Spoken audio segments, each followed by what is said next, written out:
즐거운 주말입니다. 오늘은 화극금에 대해서 좀 해봅시다. 화극금. 자, 오늘은 어떤 분은 그렇게 말씀하시더라고. 기존에 용신으로 사주를 살필 때 자식의 사주팔자를 이해를 못했는데 유튜브 시공학을 듣고 맞춰보니 너무 잘 맞더라. 이렇게 말씀하시더라고. 그래서 더욱 열심히 해야 되겠구나, 뭐 이런 생각을 했는데, 자, 화급금이라는 개념은 왜 헷갈리느냐? 화생금의 이치처럼 보이는 것들도 화급금으로 보일 수도 있고, 화급금으로 보이는 이치들도 화생금으로 보일 수도 있고, 헷갈리기 때문이에요. 그런데 만약에 생극작용이 아니라 자연의 순환 혹은 시공간의 순환 이치로 살피면 화극금이라는 개념이 그닥 옳은 관점이 아니라는 거. 그러니까 우리가 계속 내가 싫어하는 십신생극론을 벗어나려면 순환하는 자연의 이치로 본다 그러면 화극금보다는 화생금으로 이해하는 것이 훨씬 편하죠. 그게 그럴 수밖에 없는 이유는 뭐냐면, 아니, 만약에 화기가 금기를 조져서 망가뜨린다 그러면, 아니, 여름에서 가을로 갈 때 열매가 무슨 재주로 열리냐 이거죠. 안 이거 망가지겠죠, 그죠? 망가질 수밖에 없잖아요. 이런 작용은 어디서 볼 수 있냐면, 예를 들어서 자묘형이다. 그러면 묘목의 자수를 빨아버리죠. 묘파는 오화가 자화 확산하는 묘목 에너지를 오화로 수렴해 버려요. 그럼 갑자기 움직임이 답답해지는 거죠. 오유파는 사실은 유금이 오화의 열기를 빨아먹는 건데, 화극금으로 보니까 어떻게 본다? 오화가 유금을 극하는 것으로밖에 이해를 못해요. 그러니까 유금이 오화를 빨아먹는다. 즉 유금이 오화의 열기 중력 작용을 무기력하게 만든다. 이런 이해를 못하는 거예요. 참고로 금성은 태양 열기를 받은 다음에 밖으로 배출을 못한다고 그러잖아요. 그러니까 뭐 여기 온도가 어마어마해 가지고 열기 가득, 살기 가득. 그러니까 생명체가 살 수 없다라고 하잖아요. 한번 들어가면 축적된 열기는 배출하기가 어렵다. 이것이 금성의 특징이라고. 그러니까 화생금 이치로 보면 이거를 이해해요. 즉 빛 열이라는 것이 금기에 들어가서 금속에 축적된다. 이런 이치는 자연에서 그대로 이해하면 돼요. 예를 들어서 이걸 좀 키워봅시다. 내가 아까 카페 올렸는데, 오유파를 자연이치로 살피면 오화 중력 에너지가 경신 열매를 익혀가는 과정에 빛과 열기를 경신에다가 가하면 사계에 대해서 경금과 신금은 병화에 빛을 품고 정화에 열을 품어서 점점 물형이 딱딱해져 가서 결론적으로 열매를 완성한다. 아니, 이거를 극한다고 보면, 그러니까 십신생극론의 사주팔자를 풀려고만 생각하고 자연의 이치는 고려하지 않으면 그냥 조져먹는 거야. 화가 금을 조졌어, 이렇게. 하지만 자연에서는 화극 금을 통해서 뭐한다? 열매를 완성한다요. 근데 결론적으로 화극금이 아니라 화생금이 들어와. 근데 화생금의 문제를 다른 각도에서 살피면 이런 거예요. 화라는 것이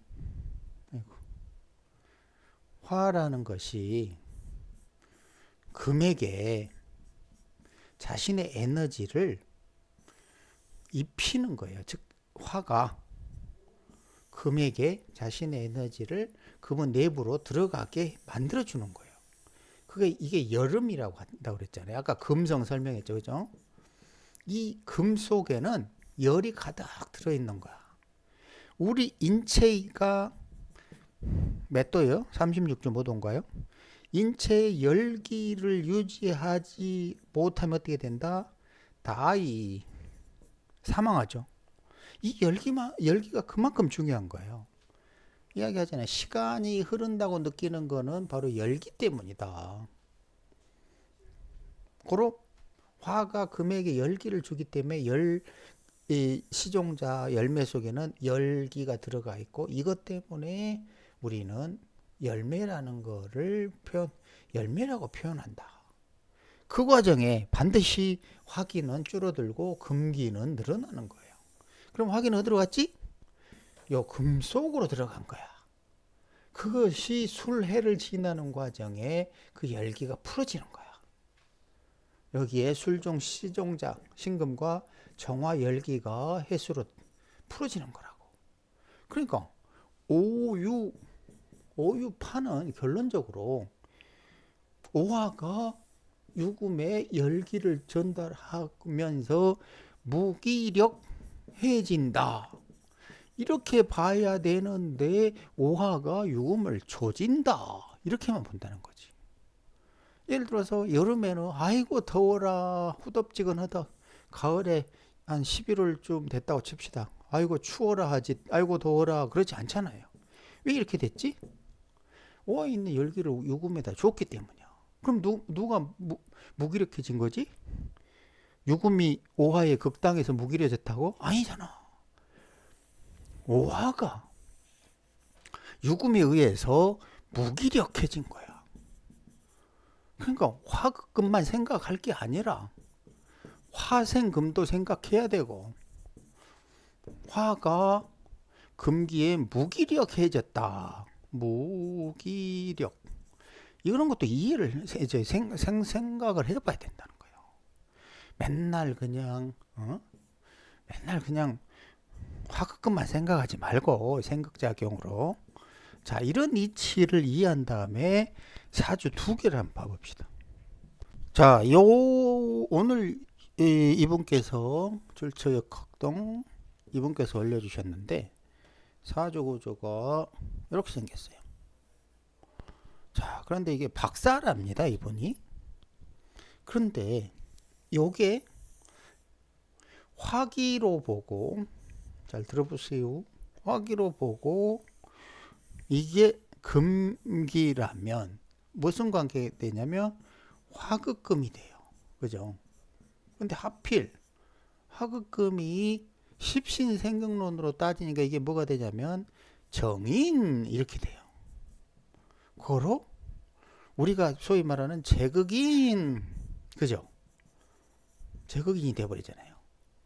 그러면 공부 못해 이렇게 된다고. 여자 연애하기 바빠 이런 게 십신생경론이라. 근데 지금까지 설명한 것처럼 만약에 화기가 금기 속으로 침투하고 뜨거워진 경신은 개수를 향해서 온다라고 사고를 바꿀 수만 있다면 이 사람이 박사가 되는 이유를 이해한다는 거예요. 십신생경론으로는 분명하게 뭐다? 제극인이다. 하지만 지금 말하는 화생금의 관점에서 보면 화기가 경금이라는 열매를 키운다. 그런데 이것이 키운 다음에 개수를 향해서 간다. 그러면 경신이라는 시종자가 품은 열매들이 품은 금기의 속성을 수기에 풀어낸다. 이게 유전인자란 말이야. 유전인자. 그렇잖아요. 뭐 이게 제목이 뭐더라? 생명공학, 식물 유전공학. 야, 이런 게 유전공학이야. 그 화기에 금기를 화기로 금기에 자극을 주고 그거를 개수해서 전생을 시종자를 풀어내. 이게 뭐라고? 유전공학. 딱이네, 그죠? 씨를 풀어내잖아. 시종자. 전생의 업보를 풀어내는 거야. 이거 이제 윤회론 책에 자세히 설명할 건데, 아이고 200페이지까지 나갔는데 진도가 안 나갑니다. 윤회론 열심히 해야 되는데. 그러면 전혀 다른 각도에서 세상을 보는 거예요. 화극금이 아니라 뭐다? 화생금이다. 자연의 이치를 봐라. 시간과 공간 변화를 읽어라. 그죠? 여름에 이렇게 열기로 경금을 익혔더니 경금이 지금 어디로 가? 가백에 가야지.